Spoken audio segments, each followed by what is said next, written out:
Creating a drought-tolerant landscape requires a few simple steps that we should all be doing anyway in our quest to be better environmental stewards. But in this video, I'm going to walk you through the 5 most important steps that you can do for your landscape to keep it looking great while using a lot less water too.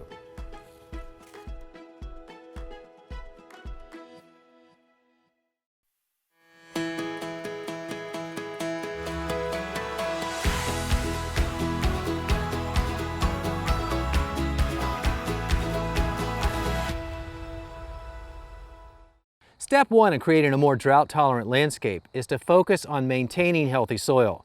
It just makes the environment for all your plants to grow and thrive more conducive to self-sufficiency by utilizing resources in the soil. You do that by adding compost, shredded leaves, aged manure, or composted mulch once or twice a year to the soil surface. In time, all that organic matter will make its way deeper into the soil to constantly improve it. When you're adding plants to your landscape, consider using native plants. Those are the ones that have evolved over time and they're regionally adapted to your growing conditions.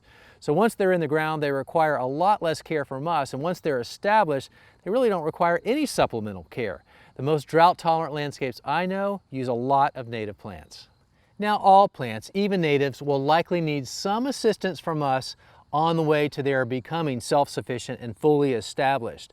Now, the goal is drought tolerance, of course, but it may take us coming in the absence of rain to provide that irrigation until the roots settle in and they're on their own. Now, that can take anywhere from a couple months up to a year.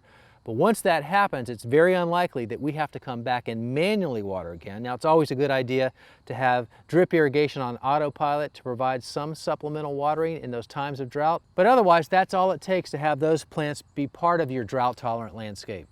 And on the subject of watering, as you do help your plants along during the establishment phase or at any time, it's best to train roots to seek water resources deeper into the soil. So as you supplement the irrigation, do so with a deep watering but less frequently. The alternate is frequent and shallow watering, but that's the wrong approach because that process will do nothing to encourage roots to seek out water more deeply and make them far less drought tolerant in the process.